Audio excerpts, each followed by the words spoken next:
बूढ़ी चील अपनी टोकरी सर पर रखती है और जंगल में निकल जाती है। चूड़ियाँ लो चूड़ियाँ, रंग बिरंगी सतरंगी चूड़ियाँ लो। वो जंगल में आवाज लगा लगा कर चूड़ियाँ बेच रही थी। लूसी चिड़िया से कहती है, चिड़िया वो देखो चील चूड़ियाँ बेच रही है, चलो चील से चूड़ियाँ लेने जाते हैं। लूसी वो बूढ़ी है मगर है तो एक चील, मुझे उस पर विश्वास नहीं है। हमें ना तो उसके पास जाना चाहिए और ना ही उसे संबंध बनाने में हमारा कोई फायदा है।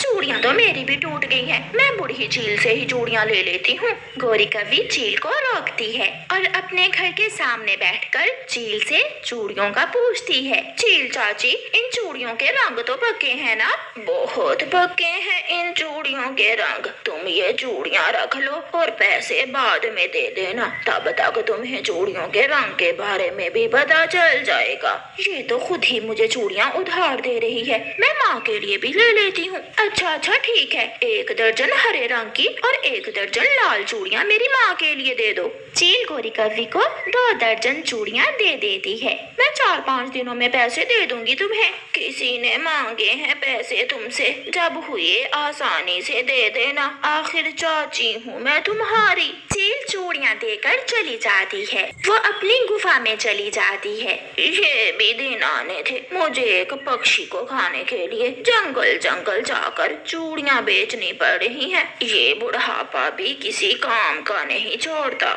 गौरी तुम कल उस बूढ़ी चील के पास क्यों बैठी हुई थी? मैं उसे चूड़ियाँ ले रही थी। चिड़िया पता है वो मुझे बिना पैसों के ही उधार चूड़ियाँ दे गई है। उसे जरूर कोई दूसरा लालच होगा तुमसे। क्या मतलब? वो खाना चाहती है मुझे? क्या पता है, वो तुमसे छोटे मोटे संबंध बनाकर तुम्हें खाना ही चाहती हो। वो बूढ़ी चील मुझे क्या खाएगी, तुम मेरी चिंता न करो। अगर तुम्हें अच्छा नहीं लगता तो दूर ही रहो उस चील से। आज चाय पीने को बहुत दिल कर रहा है, यहाँ से गुजर रही थी, सोचा अपनी भतीजी गौरी से जाकर 1 कप चाय ही पी लेती हूँ। चील चाची जितनी चाहो चाय मिलेगी, मैं अभी दूध लेकर आती हूँ, तुम मेरे घर में बैठो। गौरी कबूतर चाचा की दुकान से दूध लेने चली जाती है। कोई मेहमान आ गया है क्या घर में? हाँ वो है ना मेरी चाची चील, वो आई है। चील के साथ बैठकर चाय पीना ठीक नहीं। पैसे लो और दूध दो, जिसे देखो मुझे भाषण देने लग जाता है। अकेली ही रहती है ये कौवी, इसे तो मैं यहाँ भी खा सकती हूँ, मगर मैं ऐसा नहीं करूँगी। बूढ़ी हूँ, अगर पकड़ी गई तो जान से जाऊंगी। गौरी दूध ले आती है और चील चाची चाय पी लेती है। अच्छा ठीक है बेटी, अब मैं जाती हूँ, मुझे शाम को मीठा हलवा बनाकर गरीबों में बांटना है। आप कितनी अच्छी हो चील चाची, और ये पक्षी ऐसे ही आपको गलत कहते हैं। गौरी भतीजी, क्या तुम्हारे जंगल में कोई गरीब रहता है? लो लाइन लगी हुई है यहाँ गरीबों की। तो ठीक है, तुम शाम 5 बजे के करीब मेरी गुफा में आ जाना और मुझसे मीठा हलवा लाकर उन गरीबों में बांट देना। वो तो ठीक है, मगर मगर मगर क्या डरती हो मुझसे?